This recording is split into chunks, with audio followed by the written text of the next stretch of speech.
Hello children, in this video we will cover question and answer and some other exercise from the chapter The Peacock and the Crane from the class 6th Maharashtra board.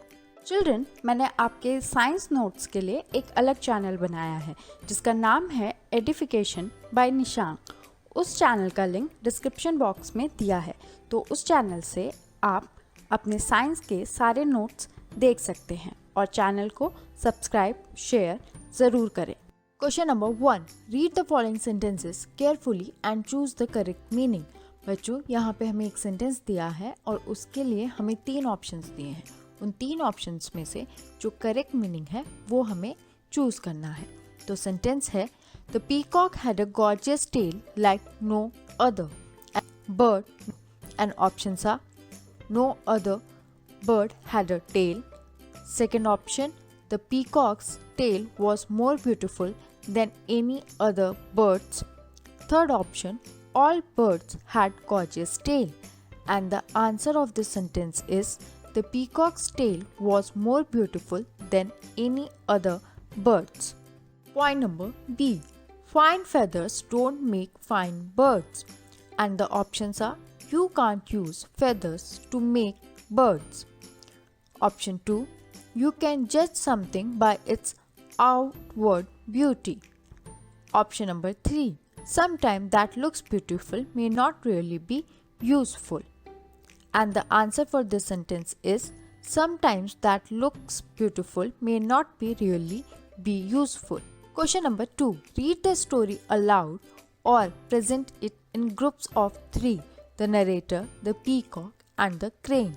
So बच्चों, जो question number 2 है उसमें आपको क्या करना है कि 3 लोग चूज करने हैं। एक पर्सन बनेगा नरेटर जो स्टोरी सुनाएगा, एक बनेगा पीकॉक एंड एक बनेगा क्रेन।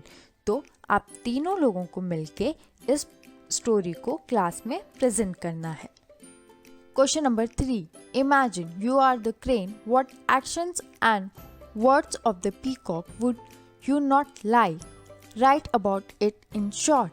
सो बच्चों, what you have to do in this question कि आपको इमेजिन करना है कि आप क्रेन हो और आपको जो भी पीकॉक के एक्शंस थे, जो भी उसने बातें बोली, वो आपको कौन सी बातें आपको उसके शब्द पसंद नहीं आए वो आपको शॉर्ट में लिखना है। Answer. If I was crane, I would have a problem with the arrogant nature of the peacock. I would not have liked it when he called my feathers dull and colorless. His arrogant attitude towards me would have made me dislike him. अगर मैं crane होता, I would have a problem with the arrogant nature of the peacock. मुझे peacock के घमंडी व्यवहार से problem होती। Arrogant means बच्चों घमंडी। I would not have liked it when he called my feathers dull and colorless. और मुझे बिल्कुल भी अच्छा नहीं लगता जब वो मेरे पंखों को डल और कलरलेस बोलता। कलरलेस मीन्स बच्चों बेरंगा, डल मीन्स सुस्त। His arrogant attitude towards me would have made me dislike him. और जो उसका एरोगेंट घमंडी रवैया मेरी तरफ होता वो मुझे बना देता ताकि मैं उसको पसंद ना करूं। Point number 4. Discuss what a friendly and good-natured peacock would say to a crane. Write his speech. 5-8 lines. तो बच्चों, पॉइंट नंबर 8 में हमें क्या करना है, हमें लिखना है कि अगर कोई बहुत फ्रेंडली और गुड नेचर वाला पीकॉक होता तो वो क्रेन को क्या बोलता। Answer. A friendly peacock would say, एक जो फ्रेंडली और गुड नेचर वाला पीकॉक होता वो ये कहता क्रेन से, हेलो डियर क्रेन। वो क्रेन को पहले हेलो कहता। You are lucky that you can fly so high with the help of your feathers. और वो उसको बोलता कि तुम बहुत लकी हो, बहुत भाग्यशाली हो कि तुम ऊपर आसमान में उड़ सकते हो अपने फेदर की हेल्प से। I have shiny and colourful वेदर्स। और वो पीकॉक बोलता कि मेरे पास बहुत चमकीले और बहुत कलरफुल पंख हैं, फेदर्स हैं, which make me look beautiful. और जो मेरे ये पंख हैं वो क्या करते हैं, मुझे देखने में खूबसूरत बनाते हैं। However, I wish I could fly high into the sky like you. और वो बोलता है फिर भी मैं ये विश करता हूँ कि काश मेरे पास भी फेदर्स होते और मैं हवा में ऊपर आसमान में उड़ सकता तुम्हारी तरह। Please describe the scene that you see from high above, और वो बोलता है कि प्लीज़ मुझे बताओ, डिस्क्राइब करो कि ऊपर से आसमान से जो नीचे धरती है वो कैसी दिखती है। Though I am dress like a king, I am stuck on earth. वो कहता है कि भले ही मैं एक राजा की तरह तैयार हूँ, सुंदर हूँ, पर मैं क्या हूँ, मैं धरती पे ही रह गया हूँ। While you can fly and go anywhere you wanted, और वो कहता है कि बल्कि तुम क्या हो कि तुम कहीं पे भी उड़ सकते हो और कहीं पे भी जा सकते हो जहाँ भी तुम चाहते हो। Point number 5. Find one more example which shows that a beautiful appearance is not enough. So point number 5 में बच्चों कि आपको एक और एग्जाम्पल ढूंढना है जो आप अपने स्कूल की लाइब्रेरी बुक से ढूंढ सकते हो या किसी भी स्टोरी बुक से ढूंढ सकते हो, जिसमें ये हो कि ब्यूटीफुल दिखना ही सब कुछ नहीं है या ब्यूटीफुल दिखना ही काफ़ी नहीं है। Once upon a time there was a crow that was not happy with his appearance. One day he saw some feathers of a peacock fallen on ground and decided to put those feathers on himself. So बच्चों यहाँ पे मैंने एक story लिखी है, आप अपने according कोई भी स्टोरी जो अपीयरेंस पे बेस्ड हो वो लिख सकते हैं। तो जो स्टोरी मैंने लिखी है उसमें क्या होता है कि एक समय की बात है, एक क्रो होता है जो अपने अपीयरेंस से, अपना जैसा उसको भगवान ने बनाया है उससे बिल्कुल भी हैप्पी नहीं होता है। One day he saw some feathers of a peacock fallen on ground and decided to put those feathers on himself. और वो क्या करता है कि एक दिन वो देखता है कि ज़मीन के ऊपर पीकॉक के फेदर्स पड़े हुए हैं और वो डिसाइड करता है कि वो उन सारे फेदर्स को क्या करेगा, अपने ऊपर लगा लेगा। He stuck the peacock feathers on himself and moved around thinking that he was the most beautiful of all the birds. और उसके बाद वो क्रो क्या करता है, वो उन गिरे हुए पंखों को उठाता है पीकॉक के और उनको अपने ऊपर चिपका लेता है, अटका लेता है और वो पूरी तरफ इधर उधर ऐसे घूमता है जैसे कि वो सबसे ब्यूटीफुल है बाकी सारे बर्ड से। स्टक का मतलब बच्चों चिपका लेना या अटका देना। When the peacock saw that the crow was acting as one of their own, they were angry and attacked it on him. So उसके बाद क्या हुआ, जब क्रो पूरा पीकॉक के फेदर इधर उधर लगा के घूम रहा था तो जो पीकॉक्स थे उन्होंने देखा कि ये जो क्रो है ये हमारे ही फेदर्स लगा के इधर उधर घूम रहा है और ये हमारी तरह बिहेव कर रहा है। तो उनको गुस्सा आ जाता है और वो क्रो के ऊपर अटैक करते हैं, उसके ऊपर चढ़ जाते हैं, उसको हर्ट करते हैं। Hurt and said he went back to his own flock. अब क्या हुआ कि जब क्रो को चोट लग गई तो वो चोट लगा हुआ दुखी हुआ क्रो क्या करता है, वापस अपने झुंड में जाता है। फ्लॉक मीन्स बच्चों झुंड, तो जो उसके कौओं वाला क्रो वाला झुंड होता है वो वहाँ पे जाता है। They refused to take him back as he had left them to join the peacocks. और जो उसके झुंड के लोग होते हैं, जो बाकी क्रोज होते हैं, वो क्या करते हैं, रिफ्यूज मतलब मना करते हैं, वो उसको मना कर देते हैं कि हम तुम्हें वापस अपने ग्रुप में नहीं लेंगे। क्यों? क्योंकि उस वाले क्रो ने उन्हें छोड़ दिया होता है पीकॉक का ग्रुप ज्वाइन करने के लिए। The hopeless crow realised his foolishness. Hopeless means बच्चों निराशाजनक, उदास। तो जो क्रो होता है उसको रियलाइज हो जाता है कि मैंने कितनी बड़ी गलती की है। फुलिशनेस मीन्स मूर्खता की है।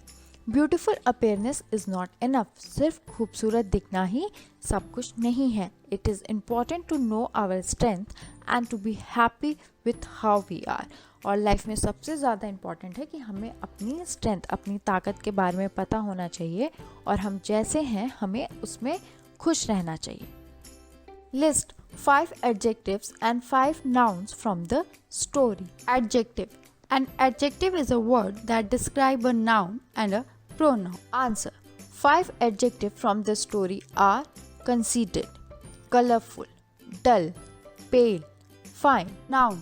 A noun is a naming word. It can be a name of a person, place, animal or things. 5 nouns from the story are peacock, crane, feathers, tail, birds.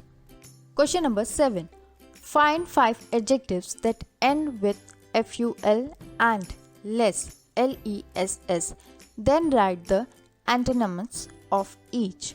Antonyms means बच्चों विलोम शब्द। Answer.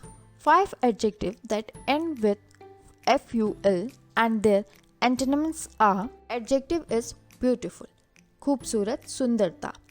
Beautiful का antonyms हुआ ugly, बदसूरत। Adjective is colourful, colour से भरा हुआ बहुत सारे कलर।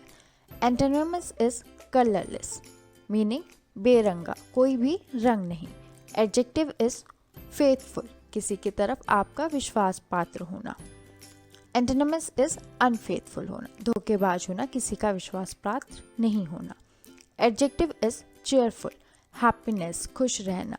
एंटोनिमस मीन्स सैड, मतलब उदास रहना। एडजेक्टिव इज केयरफुल, ध्यान से अच्छे से रहना। एंटोनिमस इज केयरलेस, लापरवाह होना। 5 adjectives that end with less and their antonyms are adjective useless, meaning किसी काम का ना होना। Antonyms useful, बहुत उपयोगी होना। Adjective priceless, किसी की कोई प्राइस कीमत ना होना, बेशकीमती। Antonyms means cheap, सस्ता होना। Adjective hopeless, किसी में कोई भी उम्मीद ना होना। Antonyms hopeful होना, आशावादी होना। एडजेक्टिव पेनलेस, कोई दुख दर्द ना होना। एंटोनिमस पेनफुल, कोई तकलीफ दुख होना। एडजेक्टिव थैंकलेस, किसी को भी थैंकलेस रहना। एंटोनिमस किसी को थैंकफुल होना। Start a collection of proverbs. Proverbs means बच्चों कहावतें। A proverb is a short well known sentence और फ्रेज दैट गिव्स एडवाइस और tells you what is generally true. तो मुहावरों में, प्रोवर्ब्स में क्या होता है बच्चों कि वो बहुत छोटे सेंटेंसेस होते हैं या फ्रेजेस होते हैं, और या तो वो हमें कोई एडवाइस देते हैं या वो हमें बताते हैं कि जनरली में क्या समानतः क्या ट्रू है, सच्चा है। For example, a stitch in time saves 9, meaning if one does something in time और immediately it saves a lot of work later. जो यहाँ पे एक मुहावरा है जो है a stitch in time saves 9, जिसका मतलब है कि अगर कोई भी काम समय पे या तुरंत किया जाए तो वो बहुत सारा समय बचा सकता है। A proverb is also known as saying, और जो प्रोवर्ब है, मुहावरे हैं बच्चों, वो उन्हें कहावतें भी कहा जाता है, saying. Here are some proverbs for your collection. So बच्चों नीचे हमें 5 प्रोवर्ब्स दिए हैं जिन्हें हम अपने पास एज अ कलेक्शन में रख सकते हैं। सो फर्स्ट वन है अपीयरेंस कैन बी डिसेप्टिव, मतलब जो अपीयरेंस है, जो दिखावट है, वो छलावा भी हो सकता है। डू नॉट जज by appearance, a rich heart may be under a poor coat. जो सेकंड मुहावरा है बच्चों, उसका मतलब है कि कभी भी किसी को अपीयरेंस, किसी की देख के किसी को भी जज नहीं करना चाहिए। हो सकता है कि कोई बहुत बड़े दिल वाला एक पुअर कोट के अंदर हो, एक गरीब इंसान भी बहुत बड़ा दिल वाला हो सकता है। All that glitter is not gold, इसका मतलब है बच्चों हर चमकती चीज सोना नहीं होती। You can't tell a book by its cover, आप किसी को भी देख के उसके अंदर क्या चीज़ें हैं, उसको कितना नॉलेज है, कितना एक्सपीरियंस है, ये चीज़ नहीं बता सकते। Clothes do not make the man, और जो कपड़े हैं वो किसी को भी इंसान नहीं बना सकते। 1. Action speak louder than words, meaning it means that someone does is more important than what someone says. 2. Practice make a man perfect, meaning it means doing something repeatedly makes one better at it. Point number 9. Visit a library. This story is a fable. Find 2 more fables. Share them with your friends. तो बच्चों point number 9 में आपको क्या करना है, आपको library में जाना है और 2 और fables is a short stories based on animals. तो इसी तरह से और 2 शॉर्ट स्टोरीज ढूंढनी है जो एनिमल्स पे बेस्ड हों और अपने फ्रेंड्स के साथ शेयर करनी है। Children, if you have any doubt related to this chapter, kindly write it down in comment box. Also, subscribe, share and like this channel. Thank you.